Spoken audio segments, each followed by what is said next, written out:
Bienvenidos a una nueva transmisión del Departamento de Comunicaciones de la Iglesia Metodista Pentecostal de Chile, Talca Sur.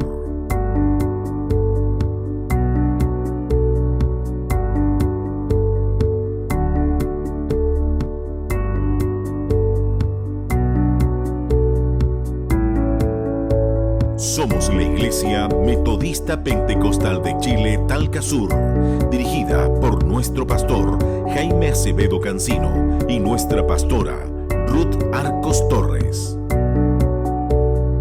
Nuestro templo matriz está ubicado en la calle 13 Sur, entre 7 y 8 Oriente, número 35 en la ciudad de Talca. Nuestros cultos generales se realizan los días martes y jueves a las 20 horas y domingos a las 18 horas. Síguenos en Facebook, Instagram y YouTube, buscándonos como IMPCH Talca Sur. Deseamos que en esta transmisión bendiga grandemente su vida mediante la palabra de Dios y los cánticos entonados por los coros unidos de nuestra iglesia.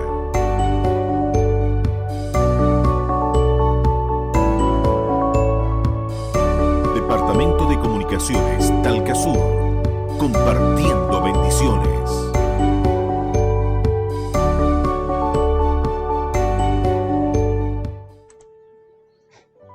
Amados hermanos, hermanas, que el Señor les bendiga, les saludo y deseo que se encuentren ustedes todos muy bien con la ayuda del Señor. Estamos un día de escuela dominical nuevamente. Antes que todo, saludar también a nuestro pastor Jaime Acevedo, a nuestra pastora Ruth Arcos, a toda su familia, y así saludar también a mis hermanos de San Clemente Norte y de todas las iglesias que tengan la oportunidad, nuestros hermanos, de escuchar esta escuela dominical. A veces alguien buscando ahí, ¿cierto?, en el internet, puede encontrarse a lo mejor con esta escuela dominical y le puede llamar la atención. Si tiene la oportunidad de escucharla, un saludo también y deseo que Dios les bendiga. Como les decía, estamos hoy día ya preparados, listos con la ayuda del Señor para desarrollar una nueva escuela dominical, como es parte, ¿cierto?, de la enseñanza de nuestra Iglesia Metodista Pentecostal de Chile, específicamente la iglesia que está ubicada en la zona sur de la ciudad de Talca, la iglesia de Talca Sur, de estar constantemente estudiando la palabra del Señor. Por eso digo, ya estamos frente a un nuevo estudio de la escuela dominical. Hoy día, con la ayuda del Señor, vamos a continuar estudiando el libro del Apocalipsis, que es el libro que hemos tomado, ¿cierto?, para realizar estos estudios bíblicos en nuestras escuelas dominicales. Hemos denominado, ¿cierto?, la semana 70 de Daniel, la descripción de esta semana. 70 semanas, dice la Biblia, y en el libro de Daniel están establecidas para el pueblo de Israel, profecía entregada a Daniel, y se han cumplido 69 semanas, faltando la semana 70, ya, como lo he venido diciendo, semana de año, es decir, faltan 7 años para el cumplimiento, ¿cierto?, cabal de la profecía establecida para el pueblo de Israel. Entonces nosotros, con la ayuda del Señor, hemos estado describiendo las acciones, ¿cierto?, los acontecimientos que se producirán en esta semana 70 de Daniel. Bien, antes de dar más introducciones a este estudio, vamos a orar al Señor. Padre Santo Celestial, en esta hora alabamos, bendecimos y glorificamos su nombre, porque digno es usted de honra, de gloria y de alabanza. Le damos gracias porque hasta hoy nos ha bendecido y sus misericordias se han extendido a nuestro favor y se han renovado cada día. Le pedimos el perdón por nuestras faltas, porque reconocemos, Dios eterno, que cada paso que damos de algo tenemos que arrepentirnos. Le rogamos en esta hora que nos cubra con su sangre bendita, y yo muy en especial le pido que tome dominio de mi vida, que me dé gracias, Señor, coloque palabras en mis labios que sean de bendición a todos quienes van a escuchar, van a tener la oportunidad de participar de esta escuela dominical. Bendición que le imploro a través de su Hijo Jesús, nuestro Salvador y Redentor. Amén. Damos la gloria a Dios. Gloria a Dios, gloria a Dios, gloria a Dios para siempre. Como siempre estamos diciendo, Dios es digno de ser glorificado en todo lugar y en todo tiempo. Bien, el tema de hoy tiene como título la batalla del Armagedón. Siempre acostumbro a recordar, ¿cierto?, algunos conceptos de la clase anterior antes de adentrarnos en el tema que hoy nos convoca. La clase anterior describíamos, ¿cierto?, la segunda venida del Señor Jesucristo a la tierra. En su segunda parte definimos, ¿cierto?, esa venida de nuestro Señor Jesucristo en tiempo futuro a esta tierra en dos partes. Y la segunda parte que describíamos la clase anterior nos hablaba específicamente, ¿cierto?, de los ejércitos que acompañaban a nuestro Señor Jesucristo o que acompañarán a nuestro Señor Jesucristo desde el versículo 14 en adelante. Esto es de la clase anterior, estoy recapitulando. Dice: y los ejércitos celestiales vestidos de lino finísimo, blanco y limpio, le seguían en caballos blancos. Yo le decía a la clase anterior que a veces era un poco complicado describir estos ejércitos, pero como la palabra del Señor se interpreta a sí mismo, los propios vestidos de estos ejércitos nos llevaban, ¿cierto?, a la conclusión que estos ejércitos eran o serán, ¿cierto?, el pueblo de Dios, la iglesia del Señor y sus ángeles, porque las vestiduras ya y también los nombres que se le daban a los ejércitos, como los elegidos, los llamados, los escogidos, son propios del pueblo de Dios. Entonces nosotros concluíamos la clase anterior que estos ejércitos, ¿cierto?, que aparecen aquí en el versículo 14, que seguían al Señor, están constituidos por, ¿cierto?, los redimidos y los ángeles del cielo. Pero dejábamos algo en claro la clase anterior, que quien libra esta batalla es nuestro Señor Jesucristo. Eso lo dejábamos claro, que si bien es cierto, viene acompañado de algunos o de estos ejércitos celestiales, quien libra la batalla es nuestro Señor Jesucristo. Lo esclarecíamos en la clase anterior, ¿ya? Y también decíamos que el versículo 15 dice: de su boca sale una espada aguda para ir con ella a las naciones, ¿ya? Y por la palabra del Señor entendíamos, ¿cierto?, que simbólicamente esta espada representa la palabra del Señor, porque si sale de su boca es la palabra del Señor, y hacíamos, ¿cierto?, referencia a la omnipotencia de nuestro Dios, y recordábamos la creación misma, cuando Dios, ¿cierto?, por su palabra determinaba realizar o crear algunas cosas, y por el poder de su palabra estas fueron hechas. Y finalmente hablábamos de la vestidura en su muslo, que representaba, ¿cierto?, la soberanía de nuestro Dios. Eso, ¿cierto?, a grandes rasgos, ¿cierto?, el versículo 16 producía una pregunta: ¿quién es el soberano? Y cuando nosotros, ¿cierto?, observábamos, ¿cierto?, que en su vestidura y en su muslo tenía escrito este nombre: Rey de Reyes y Señor de Señores, decíamos, la pregunta está respondida, ¿verdad? Bien, eso es, como le digo, en cierto modo un recuento, una recapitulación de la clase anterior. Continuamos en el mismo capítulo 19, pero hoy día vamos a retomar la lección de este día desde el versículo 17 en adelante, al que yo le voy a dar lectura. Dice: y vi a un ángel que estaba en pie en el sol y clamó a gran voz, diciendo a todas las aves que vuelan en medio del cielo: venid y congregaos a la gran cena de Dios. ¿Ya? Por eso la lección de este día lleva como título la batalla del Armagedón, que es donde se produce, ¿cierto?, lo que está relatando este versículo 17. Aquí vemos, ¿cierto?, al ángel.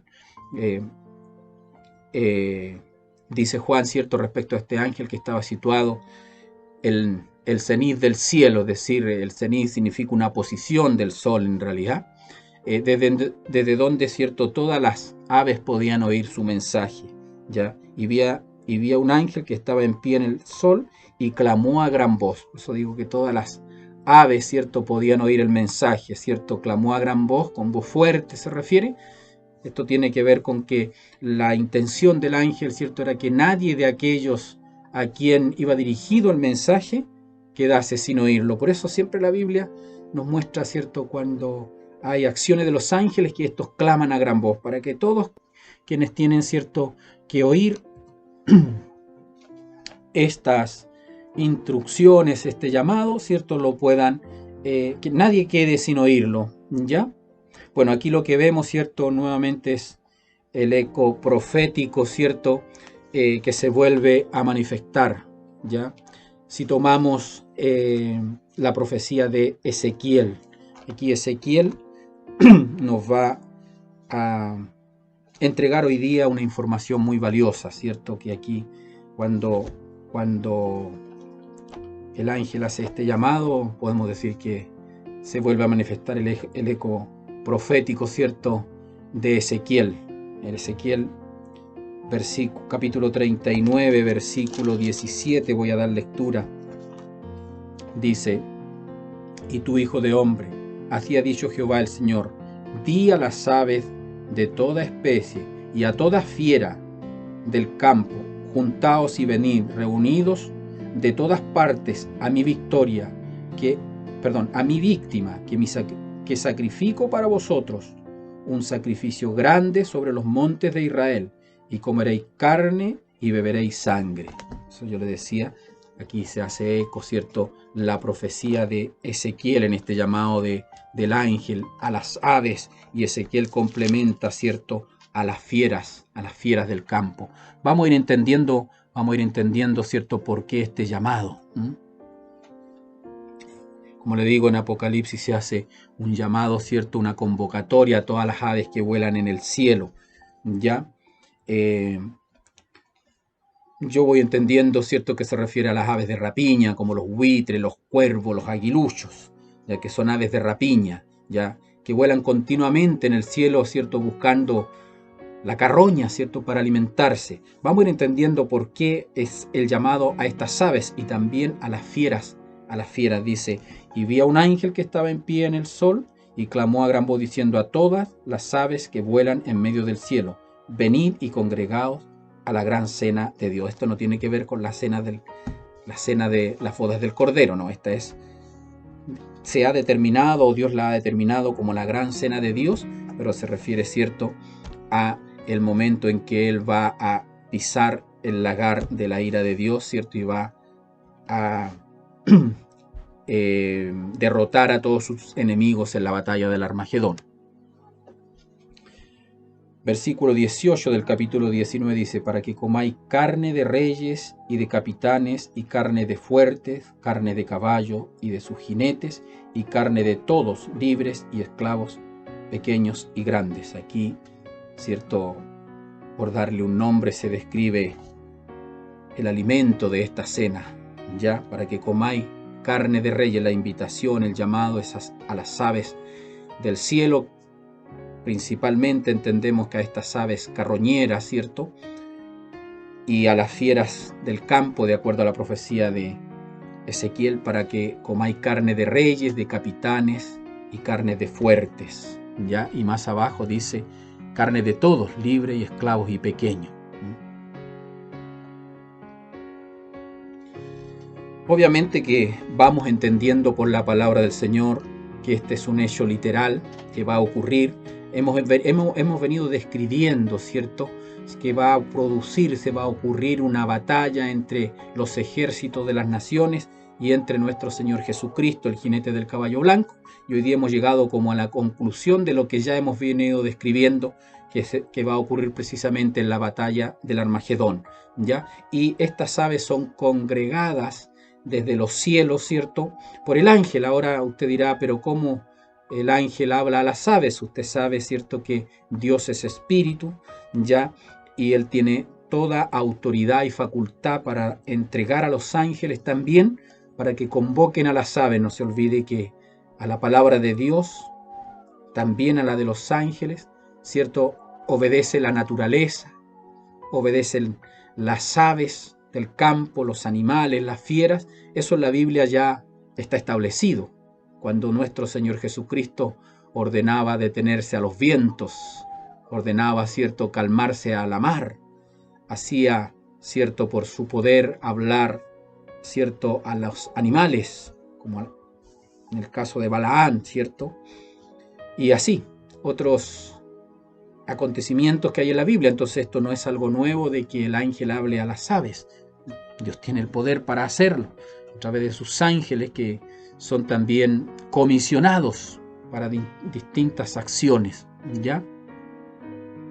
Y entendemos que lo que va a ocurrir aquí en la batalla del Armagedón es que se van a producir miles de cadáveres. Por eso es necesario, acuérdense que después de la batalla del Armagedón, ¿cierto?, después de la tribulación, viene el establecimiento del reino de Dios en la tierra. Por lo tanto, lógicamente entendemos que es necesario, ¿cierto?, que se haga una limpieza, ¿cierto?, de estos cadáveres en la tierra. Esto es algo literal, hermano. Parece un poco fuerte, pero es así. Ya hemos ido, en todas estas lecciones, hemos ido diciendo las razones, las que nosotros entendemos, hasta donde nuestra mente puede comprender estos misterios, hemos entendiendo las razones de por qué está ocurriendo esto. No se olvide que estamos describiendo, ¿cierto?, que los ejércitos de las naciones, ¿cierto?, se enfrentarán o intentarán enfrentarse contra el mismo Dios, contra el creador de todos nosotros.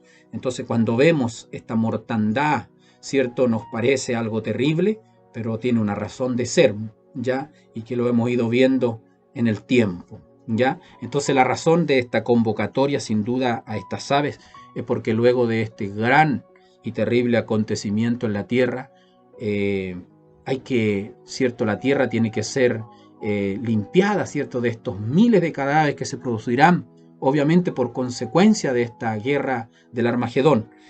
Bueno, hemos hablado harto de juicio, ¿cierto?, y en realidad como queríamos pasar todos estos acontecimientos. Ya la semana anterior hablamos, o semanas anteriores hablamos de las bodas, ¿cierto?, de la cena de las bodas, de momentos más alegres, pero quise describir un poco la batalla del Armagedón porque, como decía la clase anterior, es importante que la diferenciemos de la última sublevación final que va a ocurrir después del milenio. Por eso quise describir la batalla del Armagedón, ocurre antes del milenio, y la sublevación, ¿cierto?, o la última sublevación de los pueblos ocurre, ¿cierto?, al final del milenio. Entonces, por eso también consideré necesario para poder entender que son dos acontecimientos distintos. Pero esta es una guerra, la otra es una sublevación que Dios la va a controlar rápidamente. Pero esta es una guerra, ¿ya?, entre los ejércitos de la tierra contra los ejércitos, o contra nuestro Dios, principalmente contra nuestro Señor Jesucristo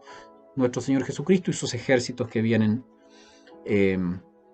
como ya lo hemos descrito, ¿ya? Bueno, en Mateo 24, 28, yo recuerdo que el Señor ya estaba describiendo, ¿cierto?, el deleite o la participación de estas aves que son convocadas a esta cena, ¿cierto?, de nuestro Dios. Mateo 24, 28 dice: porque como el relámpago, 27, 28 voy a leer, dice: porque como el relámpago que sale del oriente y se muestra hasta el occidente, así será también la venida del Hijo del Hombre, haciendo referencia a la venida del Señor. Versículo 28 dice: porque donde quiera que estuviere el cuerpo muerto, allí se juntarán las águilas, ¿cierto?, haciendo referencia al Señor, a su venida y a lo que va a suceder. Ya dice: donde quiera que está el cuerpo muerto, van a haber miles y miles de cadáveres en la tierra de Palestina en aquellos días, ya, y allí se juntarán las águilas. Por eso es esta convocatoria a estas aves, ¿cierto?, de rapiña. Pero además, ¿cierto?, de estas fuerzas hay mención expresa para las multitudes, ¿cierto?, que siguen a la bestia y a sus fuerzas. En el versículo 18. la actuación de Dios no hace acepción de personas aquí. Pero primero, en el versículo 18 dice, para que comáis carne de reyes, es decir, hace una descripción, ¿cierto? O mención expresa para la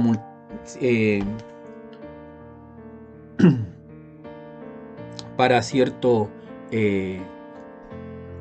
quiénes son los que van a alcanzar la muerte, ¿cierto? En aquellos días y qué tipo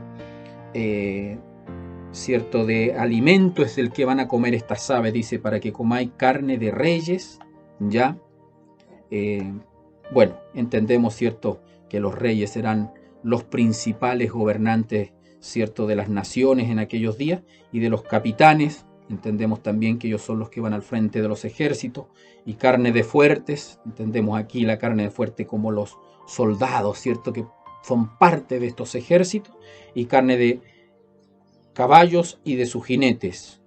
Y al final, bueno, ahí entendemos, ¿cierto?, en la primera parte de este versículo 18 que los muertos, ¿cierto?, son todos los, primero las carnes de reyes. Usted sabe que, bueno, está también, ¿cierto?, el mismo anticristo que va a tener instaurado un reinado, ¿cierto?, en la gran tribulación. No es él, ¿cierto?, no es a él a quien se le da muerte en este preciso momento aquí en el campo de batalla, pero es considerado también un rey, y todos los reyes que, ¿cierto?, se asociaron a él. Acuérdese que hay en los tiempos, ¿cierto?, de la gran tribulación habrán reinados, que ya lo hemos descrito anteriormente. Incluso en algún momento algunos de esos, los reyes del oriente, ¿se acuerda que lo describía yo? Ellos iban a guerrear contra el reinado del anticristo, contra el mismo anticristo.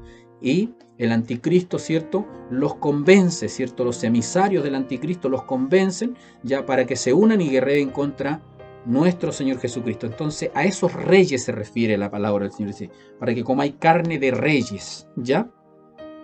A los reyes ¿cierto?, del oriente, ¿cierto?, que se unieron al anticristo para poder guerrear contra el Señor. Después dice carne de capitanes, los que van al frente de los ejércitos, ¿cierto?, tienen estos grados.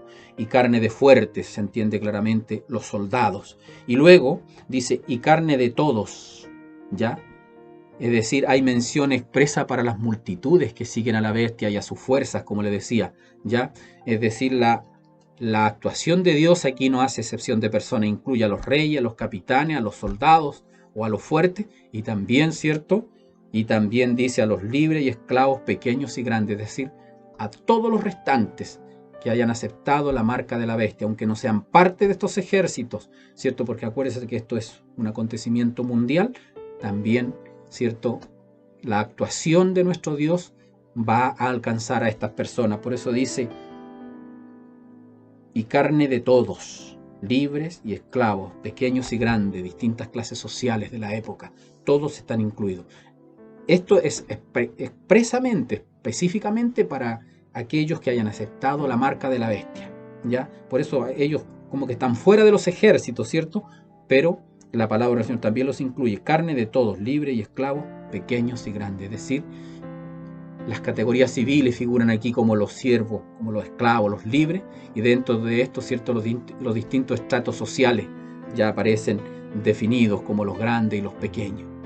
Ya nos deja claro el versículo 18, es decir, el versículo 17 hay un llamado a las aves del cielo, principalmente entendemos aves de rapiña, las fieras del campo, ya, fieras del campo, por cierto, para que vengan a comer carne de capitanes, de reyes, de capitanes, de fuertes y de todos, ya, porque hay que, después de esta batalla, por supuesto, limpiar la tierra, porque vamos a ir describiendo, ¿cierto?, la grandeza de este acontecimiento. Cuando uno la imagina, ¿cierto?, cuesta un poco poder entender la magnitud de este evento, pero bueno, así está escrito en la palabra del Señor.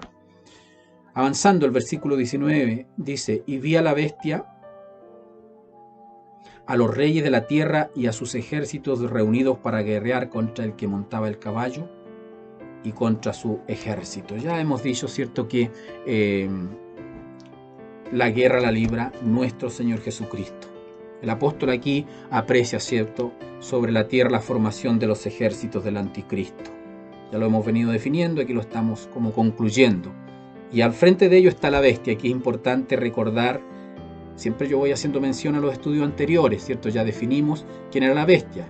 Acuérdense que la Trinidad diabólica está constituida por el dragón, ¿cierto? Que es Satanás el diablo, por la primera bestia que es el anticristo y la segunda bestia que es el falso profeta, ¿ya? Y ahí se constituye, ¿cierto?, la Trinidad diabólica, ¿cierto? O esta Trinidad impostora, por darle un nombre, esta Trinidad, ¿cierto?, que siempre ha querido imitar a Dios.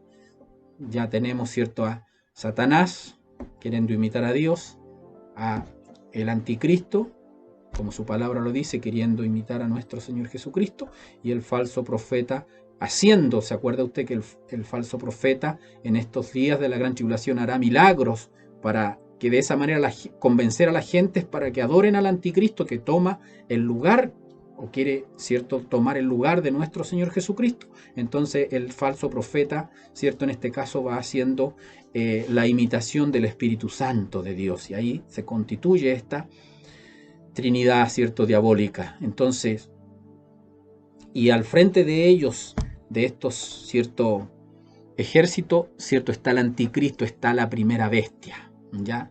El anticristo es el que está al frente de estos ejércitos, ¿cierto?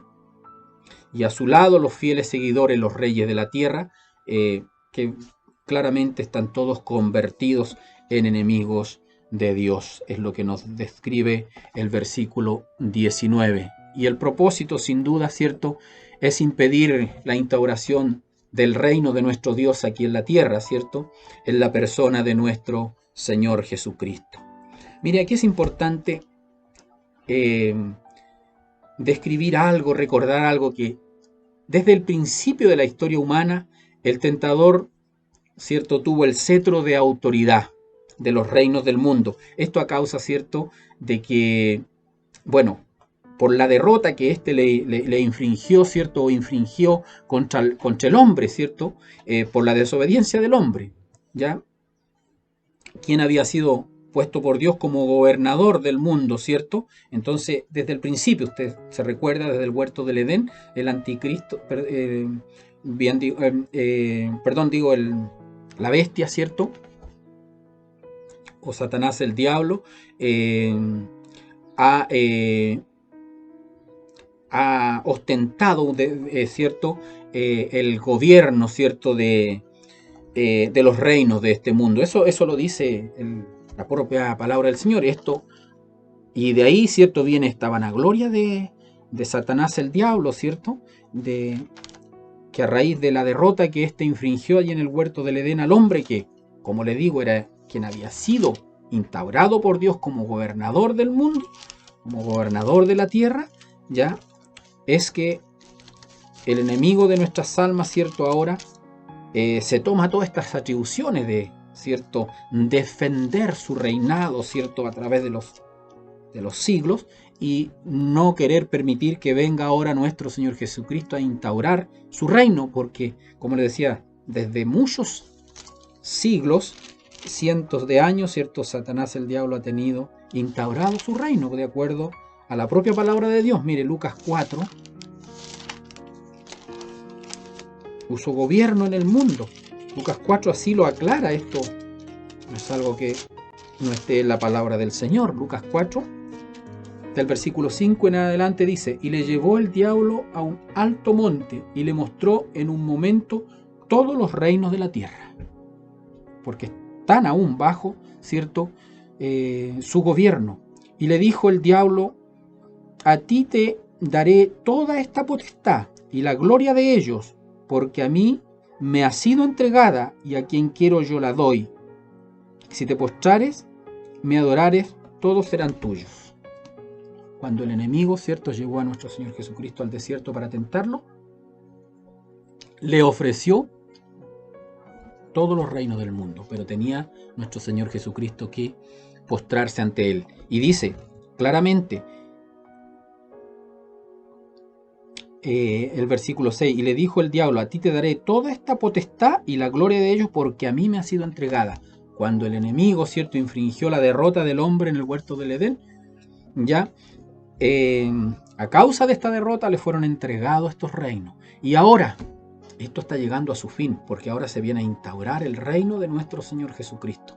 Y el enemigo lo sabe. Entonces por eso esta lucha, ¿cierto? Este intento de impedir que nuestro Señor Jesucristo instaure su reino, es lo que da paso a esta batalla de Armagedón de la que estamos describiendo, ¿ya?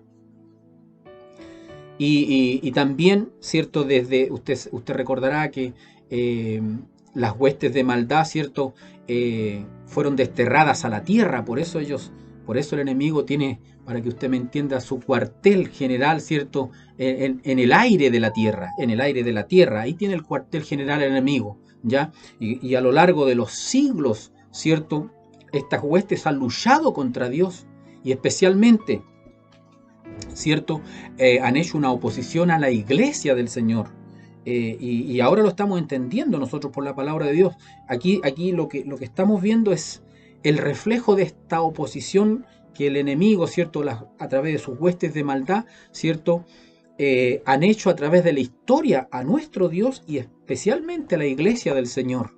Mire, hay algunos versículos de la Biblia que nos confirman lo que yo estoy diciendo.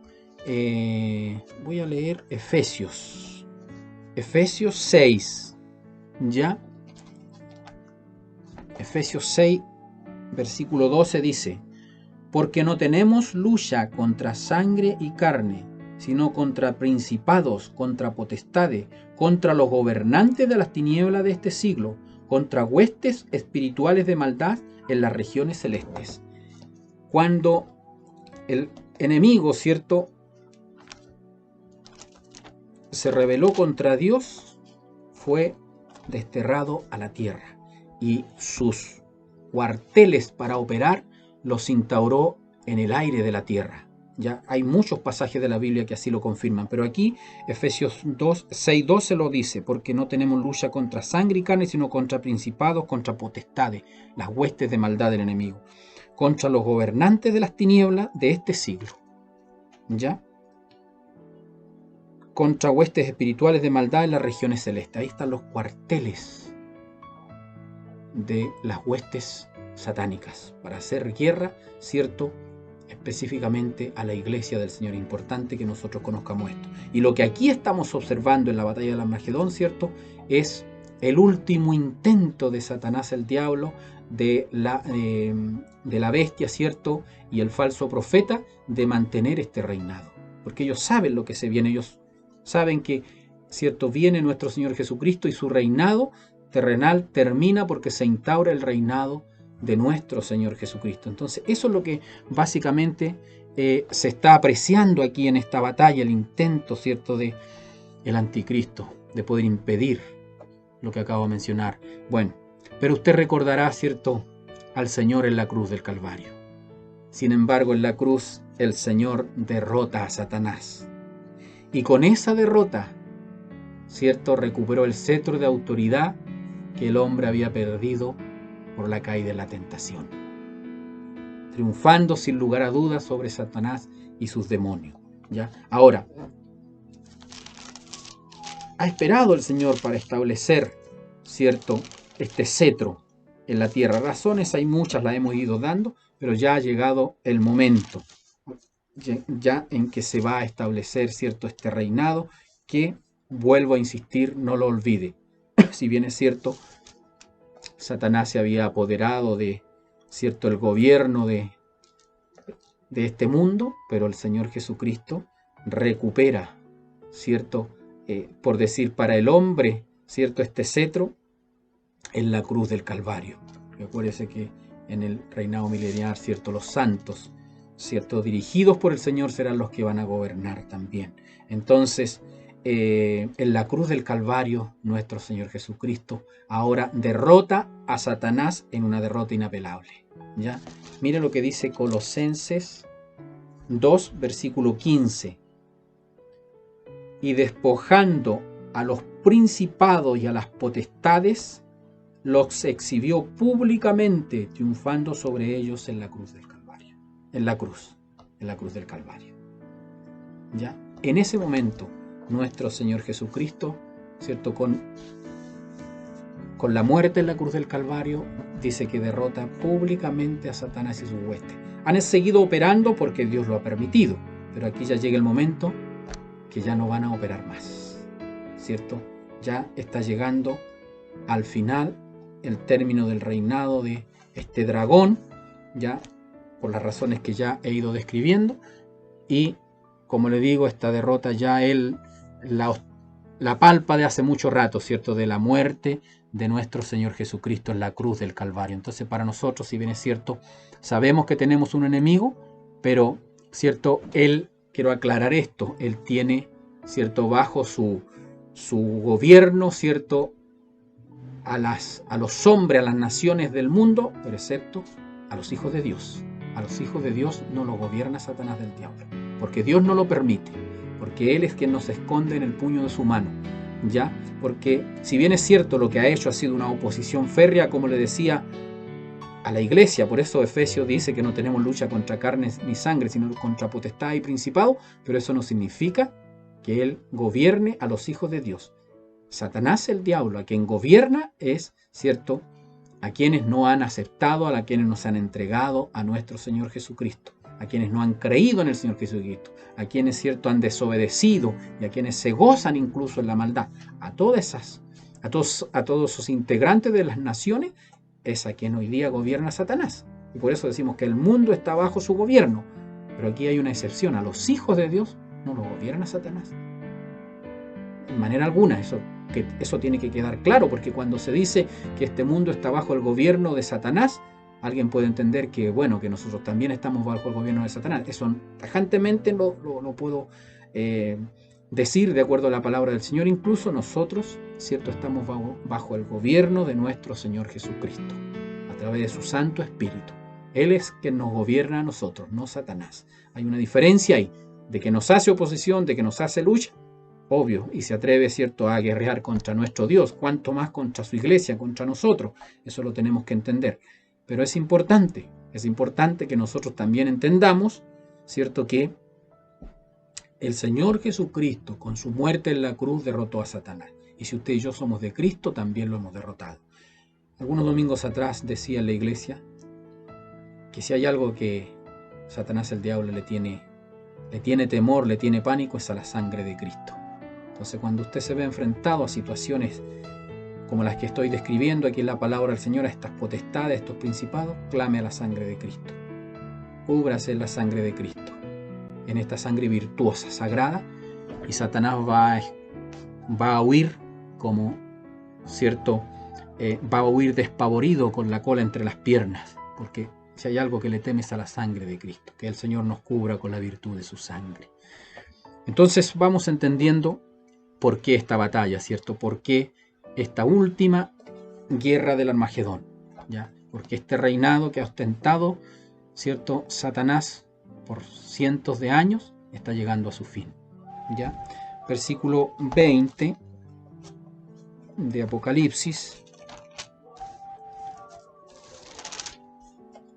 19 dice: y la bestia fue apresada, y con ella el falso profeta que había hecho delante de ella las señales con las cuales había engañado a los que recibieron la marca de la bestia, y había adorado su imagen. Estos dos fueron lanzados vivos dentro de un lago de fuego que arde con azufre. Aquí tenemos que hacer la diferencia. Aquí, ¿cierto?, las dos bestias, el anticristo y el falso profeta, son los que son apresados, ¿ya? Y el destino final de estas dos bestias queda enfáticamente registrado aquí. Los dos fueron lanzados vivos dentro de un lago de fuego que arde con azufre. Este es el infierno. Este es el infierno. Es importante hacer la aclaración porque después vamos a ver que el dragón, ¿cierto?, es tomado cautivo. Próxima clase yo creo que vamos a hablar de ese tema. Y es, ¿cierto?, encadenado en el abismo, que no es el mismo infierno. Este es el infierno, el lago, ¿cierto?, de fuego que arde con azufre. Ahí ya, ¿cierto?, es lanzado el anticristo y el falso profeta, es decir, la primera y la segunda bestia, como dice el versículo 20 de Apocalipsis. Dice: y la bestia fue apresada, y con ella el falso profeta, que había hecho delante de ella las señales con las cuales había engañado a los que recibieron la marca de la bestia. Que yo le estaba diciendo, ¿cierto?, que era el falso profeta el que hacía señales, milagros, para que la gente siguiera, ¿cierto?, y adoraran al anticristo. Hay que entender que estas dos bestias son dos personas, son dos hombres humanos que son apresados. Aquí ellos están enfrente de los ejércitos, ¿ya? Y son apresados. A ellos no se le da muerte en la batalla del Armagedón, sino que son apresados y son lanzados, de acuerdo a la palabra del Señor, ¿cierto?, al lago de fuego que arde con azufre, ¿ya? Aquí hay algo que a mí me llamó la atención. Estamos hablando aquí y describiendo el infierno. Pero ¿sabe una cosa? Este lugar donde fueron lanzados no fue preparado para los hombres, sino para los ángeles caídos, justamente, ¿ya? Como Jesús lo enseñó en su ministerio cuando él estuvo en esta tierra. Mire lo que dice Mateo 25, porque nosotros sabemos, ¿cierto?, que lamentablemente muchos irán al infierno a raíz de la soberbia, la desobediencia, ¿ya? Pero no fue preparado para los hombres, sino que dice la Biblia que fue preparado, ¿cierto?, para los ángeles caídos. Eso es importante que nosotros lo recordemos. Mateo 25, 41 dice: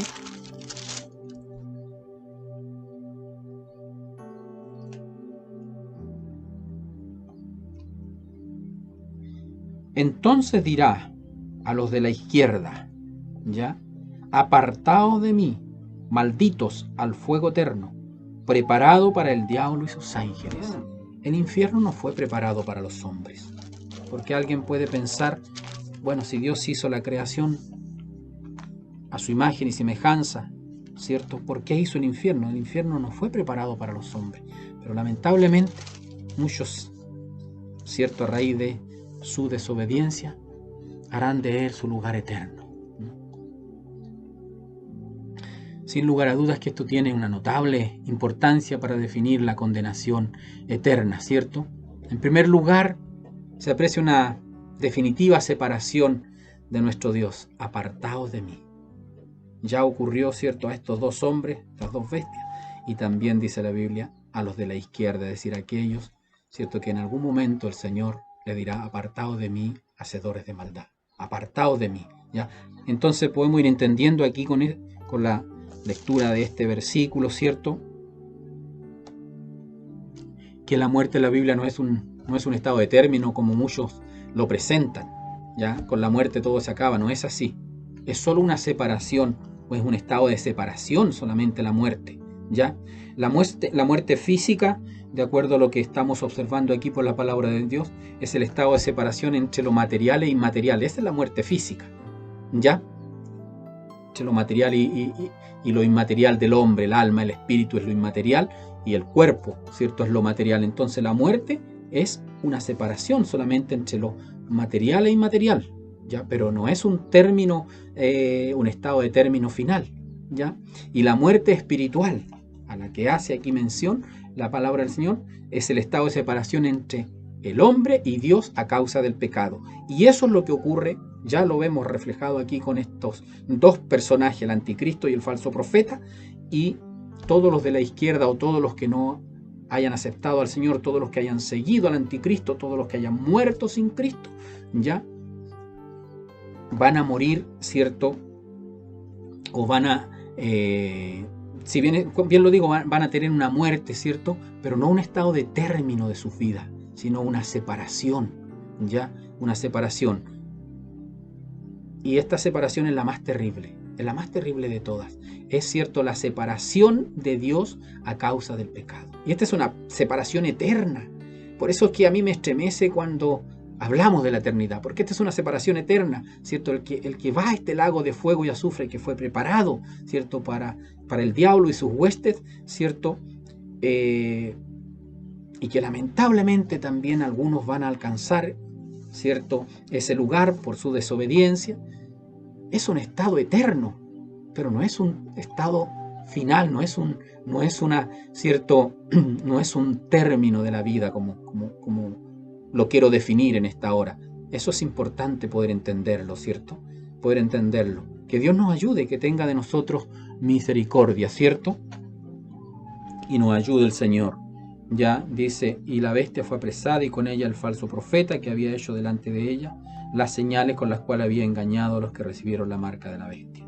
Lamentablemente todos aquellos son los que el Señor Jesucristo le dirá, apartado de mí, no os conozco, obradores de maldad. ¿Ya? Y habían adorado su imagen. Estos dos fueron lanzados vivos dentro de un lago de fuego que arde con azufre. ¿Se da cuenta? Fueron lanzados vivos. Solo ahí se produce una muerte espiritual, la separación definitiva de Dios a causa del pecado. Pero no hay un estado de término de la vida, son lanzados vivos. Ya que Dios, en su infinita misericordia, tenga piedad de nosotros, de nuestras vidas, ¿cierto? Y el versículo 21, hoy día en realidad no me quiero explayar demasiado, dice, y los demás fueron muertos con la espada que salía de la boca del que montaba el caballo, y todas las aves se saciaron de las carnes de ellos. Se refiere a todos los demás, excepto al anticristo y al falso profeta, que son lanzados vivos al infierno, en ese momento, al lago de fuego, que es el infierno. Ya después vamos a ver otros lugares de tormento, pero que no son el infierno propiamente tal, ¿ya? Pero aquí ellos ya son lanzados al lago de fuego, al infierno eterno, a esta separación, insisto, no a un estado final de sus vidas, sino a una separación definitiva de Dios a causa del pecado. Eso, yo creo, sin lugar a dudas, es la tristeza, la angustia, la derrota, la desdicha más grande de un ser humano. Alcanzar o ser desechado por Dios, ser separado de Dios, que Dios, cierto, lo deseche. Esa es lo más terrible del ser humano, ¿ya? Porque mire usted el final de todo esto, pero cuando lo planteamos de esta manera, observamos que es algo muy duro, pero no olvidemos todo lo que ha pasado antes. No olvidemos, ¿cierto?, que el diablo también irá a este lugar de tormento, pero no olvidemos todo lo que ha hecho a través de los siglos, ¿cierto? Se ha rebelado contra Dios, ¿cierto? Se ha ensoberbecido contra Dios, quiso tentar a nuestro Señor Jesucristo, ofreciéndole los reinos del mundo, pero sin antes o a cambio, ¿cierto?, de que nuestro Señor Jesucristo se arrodillara delante de él, es decir, la soberbia, ¿cierto?, de Satanás ha sido indescriptible, y de sus seguidores también. Entonces, por eso ahora nosotros estamos entendiendo por qué, ¿cierto?, este final, y estamos entendiendo sin lugar a dudas por qué se produce esta guerra, esta batalla, por qué el diablo la libra, porque obviamente sabe claramente que su reinado, este reinado que ha mantenido a través, ¿cierto?, de los siglos en el mundo entero, está llegando a su fin, ¿ya?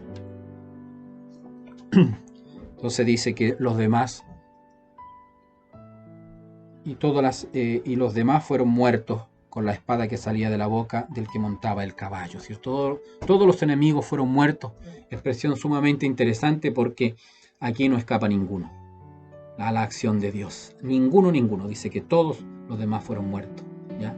Y bueno, las aves del cielo convocadas al festín de Dios quedarán saciadas, ¿cierto?, con las carnes de los muertos, tanto de hombres como de las bestias, también dice la palabra del Señor, ¿ya? Bueno, la limpieza preparatoria para la instauración del reino se llevará sin duda a cabo en plenitud. Acuérdese que aquí va a quedar una escena dantesca en la tierra, ya respecto a este acontecimiento. Y sin lugar a dudas que tiene que haber una limpieza preparatoria de lo que quedó, de lo que sucedió, porque el reino, en su primera parte, el reino de nuestro Señor Jesucristo en la tierra, valga la redundancia, se instaura en la tierra. Por lo tanto, tiene que haber una limpieza. Por eso es que viene, ¿cierto?, esta acción de las aves de rapiña, de las fieras del campo, y esta invitación, ¿cierto?, a esta cena de Dios, ¿ya? Y esto también lo anunció Isaías, el profeta Isaías. Si me da un segundo. Todo esto que estamos describiendo ya había sido, o ya ha sido profetizado miles de años antes. Acuérdense que estamos describiendo acciones futuras que no han ocurrido, pero ya están descritas en la palabra del Señor, ya están anunciadas. Isaías capítulo 11, versículo 4 dice: sino que juzgará con justicia a los pobres y arguirá con equidad por los mansos de la tierra, y herirá la tierra con la vara de su boca, y con el espíritu de sus labios matará al impío. Esto que está ocurriendo aquí en la batalla del Armagedón, ya cierto, ha sido sin lugar a duda anunciado por el profeta Isaías. Mire, hay algunos versículos en el libro de Ezequiel que a mí me llaman la atención y me ayudan también para entender un poco, cierto, este tan terrible evento, esta tan terrible guerra del Armagedón, cierto, allí en el valle de Josafat, o de Jezreel, valle de Megiddo. Todos esos nombres corresponden al mismo lugar. Ya le voy a hablar un poquito de eso.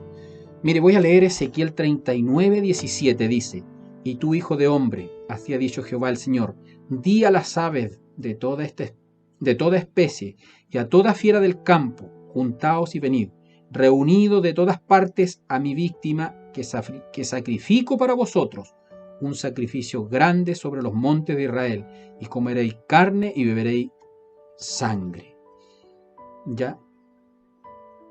Y comeréis carne y beberéis sangre. El profeta Ezequiel ya lo anunció en su palabra. Y esto parece, cuando nosotros lo escuchamos, ¿cierto? Es algo terrible. Pero mire, yo también, es importante que entendamos algo, que aquí en nosotros estamos, o las acciones que nosotros en lo personal estoy tratando de describir, son acciones de un Dios todopoderoso. Eso nosotros no lo podemos olvidar. No es un personaje humano, es el Dios creador de todas las cosas. Es por eso que estas acciones son terribles, porque son acciones, ¿cierto?, que va a realizar el Dios todopoderoso, nuestro Dios, el creador. Que el mundo entero se haya olvidado de Dios, en su mayoría, excepto su pueblo, es otra cosa. Pero quien va a librar estas acciones es el Dios creador. Entonces, debemos entender eso. Mire lo que dice el mismo libro de Ezequiel en el capítulo 21, que es importante leerlo para que lo podamos entender. Y dice: y pondré mi gloria entre las naciones, y todas las naciones verán mi juicio que habré hecho, y mi mano que sobre ellos puse. Y pondré mi gloria entre las naciones, y todas las naciones verán mi juicio que habré hecho, y mi mano que sobre ellos puse. Parecen terribles estos acontecimientos, y de hecho lo son, pero no hay que olvidarse que es la mano de Dios la que viene sobre la tierra. Eso tenemos que tenerlo siempre claro cuando nosotros nos adentremos, ¿cierto?, a revisar estas acciones. Es la mano de Dios, del Dios todopoderoso. Yo reitero este versículo: y pondré mi gloria entre las naciones. Si el enemigo y sus seguidores no han estado jugando, ¿cierto?, con cualquier personaje histórico, no han estado rebelándose contra cualquier personaje, se han estado rebelando contra el Dios creador, que todos se creen con el derecho de cuestionar, y Dios está en silencio. Dios escucha, Dios observa. Pero cuando venga el día de la ira de Jehová, y dice: y pondré mi gloria entre las naciones, y todas las naciones verán mi juicio que habré hecho, y mi mano que sobre ellos puse. Eso es la realidad de la batalla del Armagedón. Y mire lo que dice el versículo. Vamos a seguir leyendo. Y de aquel día en adelante sabrá la casa de Israel que yo soy Jehová su Dios. Y sabrán las naciones que la casa de Israel fue llevada cautiva por su pecado, por cuanto se rebelaron contra mí, y yo escondí de ellos mi rostro, y los entregué en mano de sus enemigos, y cayeron todos a espada. Conforme a su inmundicia y conforme a sus rebeliones, hice con ellos, y de ellos escondí mi rostro. Por tanto, así ha dicho Jehová el Señor: ahora volveré la cautividad de Jacob, y tendré misericordia de toda la casa de Israel, y me mostraré celoso, escuche bien esta parte, la repito, y me mostraré celoso por mi santo nombre. por mi santo nombre. Dios es santo, 3 veces santo. Y contra este Dios es la rebelión que se provoca en el Armagedón. Entonces, cuando nosotros vemos esta mortandad de seres humanos, ya tenemos que entender que es la mano de Dios. No es la mano de un personaje histórico, de un gran capitán de ejércitos, de un gran dictador, de un gran líder. Es la mano del Dios todo creador. Digo esto para que podamos entender, ¿cierto?, la magnificencia de este acontecimiento. ¿Por qué hablo de esta manera? Porque quiero describir, para terminar, tener algunas consideraciones del lugar y de este hecho, ya de la batalla del Armagedón. Ya mire, tengo acá algunos apuntes que le voy a leer. Este hecho, ¿cierto?, tendrá lugar en el valle de Armagedón, o valle de Josafat, o valle de Jezreel, o valle de la decisión, o valle de Megiddo. Ya es el mismo lugar, va tomando distintos nombres por distintas acciones, ¿cierto?, que aquí han ocurrido. En este valle ya han ocurrido acontecimientos históricos. Hay, en la Biblia muestra alrededor de 7 acontecimientos históricos que ya han ocurrido en este valle. Entre ellos, Elías dio muerte en este valle a los 450 profetas Baales. Habla del valle de Jezreel, que es el mismo valle de Josafat, o el mismo valle, ¿cierto?, de Armagedón, o el mismo valle de Megiddo, ¿ya? Entonces han ocurrido allí ya acontecimientos históricos relevantes, tremendos.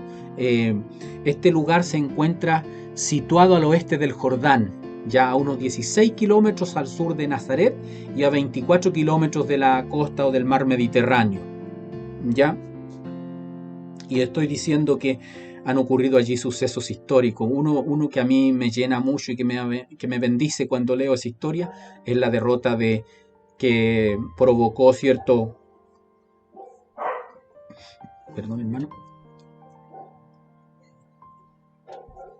Gedeón, ¿cierto?, a los ejércitos madianita y amalecita. ¿Y por qué lo menciono? Porque ese pasaje de la Biblia allí en el libro de Jueces me bendice mucho. Porque esos son acontecimientos extraordinarios, que nuestra mente humana, sin lugar a dudas, los entiende como la acción directa de nuestro Dios. En aquel valle de Josafat, o en aquel mismo valle donde se librará la batalla de Armagedón, Gedeón derrotó a los ejércitos madianitas y amalecitas, ¿ya? ¿Y por qué lo menciono? Porque este es como una característica de la batalla del Armagedón, porque si usted lee, y alguien lo puede recordar, Gedeón iba a aquella batalla con aproximadamente un ejército de 33.000 hombres. Llevaba Gedeón para ir a esa batalla. Al frente tenía más o menos, la Biblia describe en una de sus partes, a uno de los ejércitos, ¿cierto?, de Seba y Salmuna. La Biblia lo describe, que dice que de aquel ejército murieron, que antes que Gedeón les diera alcance, quedaban con ellos 15.000 hombres, porque ya habían muerto 120.000. Si usted va sacando una relación, es decir, el ejército enemigo como mínimo tenía 135.000 hombres. En un inicio Gedeón llevaba 33.000 hombres para ir a esta batalla, pero el Señor le dice: no, son muchos. Bendito el Señor. Son muchos, le dice, porque puede que Israel se gloríe en el ejército, que por su fuerza derrotaron a los enemigos. Y para no extenderme, finalmente Dios le provee solamente de 300 hombres a Gedeón, para que guerree con un ejército de más de 135.000. Ese acontecimiento histórico ocurrió en este valle. Así también va a ser la batalla de Armagedón. Un capitán de ejército, solo nuestro Señor Jesucristo, derrotará a miles y miles de hombres integrantes de estos ejércitos, de todas las naciones. Gedeón ya lo hizo por el poder de Dios en este mismo valle. Ya por eso estoy describiendo algunas características de este valle. Además, ¿cierto?, de la ubicación, que está, ¿cierto?, a unos 16 kilómetros de Nazaret, ya unos 24 kilómetros, lugares muy cercanos, 24 kilómetros hay desde Talca a San Javier aproximadamente, ya 16 kilómetros hay de Talca al Puente Maule, lugares, cierto, cercanos. Está, cierto, este valle de Armagedón, pero además dice que fue pisado el lagar fuera de la ciudad. Claramente la ciudad es Jerusalén, ¿ya? Y es indiscutible que la ciudad es Jerusalén, y dice que el lagar fue pisado, o sea, entonces se ubica el lugar, el valle que es denominado el lagar, fuera de la ciudad. Y eso más o menos, el valle de la ciudad de Jerusalén está más o menos a unos 50 kilómetros del valle de Armagedón o de Megiddo, ¿ya? Que es el mismo lugar, toma distintos nombres, ¿no? Por si usted lo lee por ahí, como el valle de Jezreel, de Josafat, de Megiddo, de Armagedón, es el mismo lugar, con distintas descripciones por distintas razones, ¿ya? Entonces, y el valle propiamente tal de Armagedón, donde se va a librar esta batalla, tiene alrededor de unos 12 kilómetros. La ubicación está a unos 50 kilómetros de Jerusalén, de estos otros lugares, ¿cierto?, que mencioné, de Nazaret a 16, de la costa del Mediterráneo a 24 kilómetros, pero el valle propiamente tal tiene 12 kilómetros aproximados. Pero debemos recordar, ¿cierto?, que la medida del lagar son 1600 estadios, y 1600 estadios son aproximadamente 250 kilómetros. Y el valle tiene 12 kilómetros. 250 kilómetros es una distancia de Talca a Santiago, para que usted me entienda. Esa es la dimensión de este valle, de este lagar donde Dios va a pisar a sus enemigos, los va a destruir, ¿cierto? Y dice que la sangre llegará hasta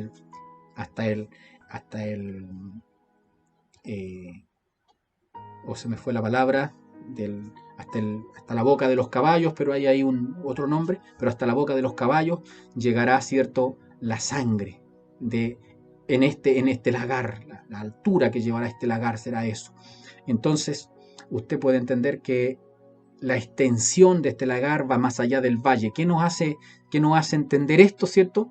Esto indica que ese lugar será toda la tierra de Palestina, ¿ya? Pero el centro de la batalla será, ¿cierto?, el valle del Armagedón, ¿ya? El valle del Armagedón. Es más o menos lo que quería precisar, porque muchas veces usted ha leído seguramente en los comentarios bíblicos, en la historia bíblica, ¿cierto? La extensión del valle son 12 kilómetros aproximadamente, es decir, no es una extensión para que pueda, ¿cierto?, caber, ¿cierto?, este lagar de aproximadamente 250 kilómetros, son medidas literales, como yo digo, pero entendemos entonces que las batallas se van a librar en toda, ¿cierto?, la Palestina, pero fuera de la ciudad de Jerusalén, ¿ya? Y el centro de esto será, sin lugar a duda, el valle del Armagedón, ¿ya? Hay, reitero, distintas descripciones: valle de Josafat, valle de Jezreel, ya, porque también se le da este nombre y se dice que allí en el valle de Jezreel está una pequeña ciudad que se llama Megiddo, por eso se le llama también el valle de Megiddo, ¿ya? ¿Y por qué se llama?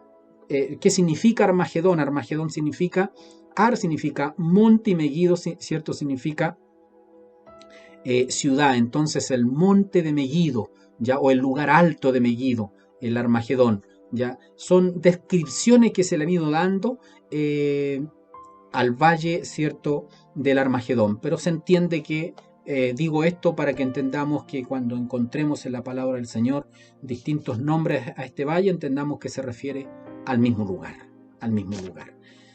Amado hermano, quise describir esta batalla como la culminación de esta derrota que va a sufrir directamente, ¿cierto?, esta Trinidad maligna por nuestro Señor Jesucristo, como le digo, para que la podamos diferenciar de la última revuelta o la última sublevación, ¿cierto?, que los hombres van a llevar a cabo contra nuestro Dios al final del milenio. Y también di énfasis y reitero esto a que de quién, ¿cierto?, los hombres, o a quién están haciendo frente los hombres encabezados sin lugar a dudas por este dragón, Satanás, insisto en esto, no es a cualquier líder, sino que es al Dios Todopoderoso. Y por eso Él lo dice, a causa de mi santo nombre. Ya, Dios no puede ser burlado. Muchos se han burlado de Dios hasta el día de hoy, hasta nuestros días. Pero se olvidan de quién es Dios. La verdad, termino con esto, a mí me cuesta describir la grandeza de Dios. Mi mente no la logra describir a totalidad. Yo creo que siempre he dicho, si yo lograra entender todos estos misterios, mi mente ya habría explotado. Entonces entiendo eso, entiendo que tengo un límite, que soy completamente limitado, ¿ya? Pero lo que logro entender, logro describir con la ayuda del Señor la grandeza de Dios, a causa de mi santo nombre, porque Dios no puede ser burlado. Desde Satanás hasta nuestros días, Dios ha sido burlado. Imagínese Satanás, el diablo, tentando a nuestro Señor Jesucristo: si me adorares de rodillas.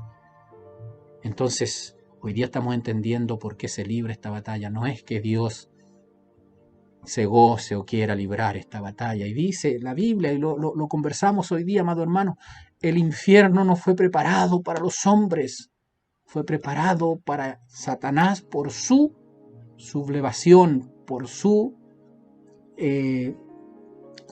arrogancia, por su prepotencia, por la descripción que usted le quiera dar contra nuestro Dios. Quiso ser más grande que Dios.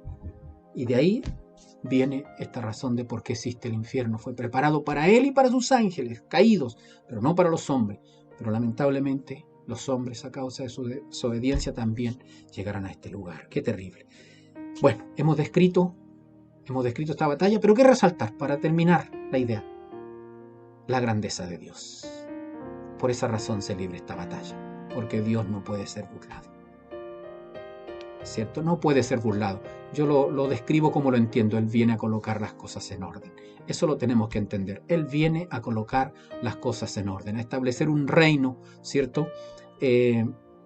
Porque Él ganó ese cetro en la cruz del Calvario. Por eso Él es digno, ¿cierto?, de ser el Rey de Reyes y Señor de Señores. Que Dios nos bendiga. Ha sido esta escuela, ¿cierto?, hoy día, como siempre lo digo, una guía, como que dan ganas de seguir, de continuar, pero el tiempo también es limitado. Nosotros, después que participamos de la escuela dominical por online, ¿cierto?, nos dirigimos al templo el día domingo. Por lo tanto, no podemos estar mucho tiempo también en este preciso momento de escuela dominical, porque luego de que escuchamos la escuela dominical el día domingo, nosotros nos dirigimos físicamente al templo, por cierto, respetando un protocolo muy riguroso que tenemos y en un número mucho menor como lo hacíamos antiguamente. Nosotros nos dirigimos al templo. Por eso tengo que también ir finalizando la escuela, porque mis hermanos, después que la escuchen, sé que se van a dirigir, como les digo, en un número menor, acotado,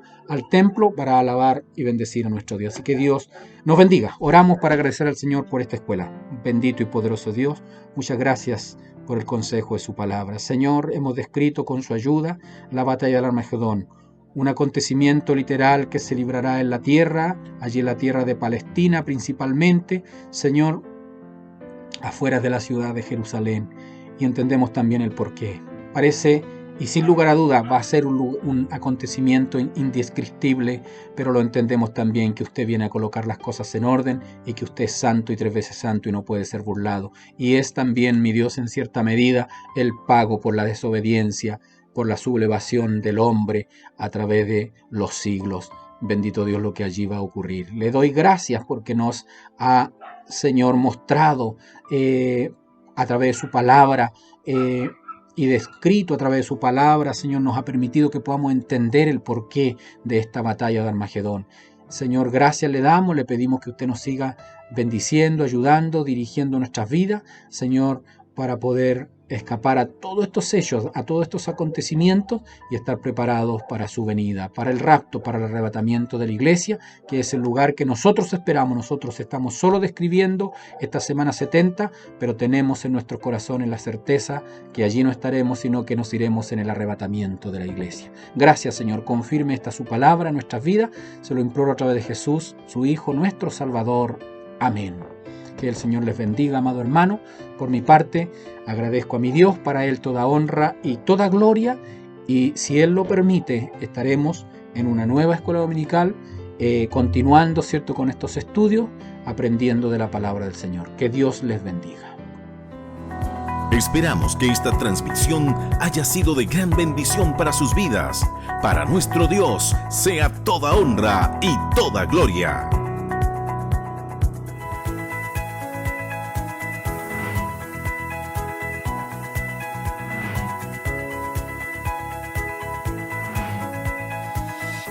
Departamento de Comunicaciones, Talca Sur, compartiendo bendiciones.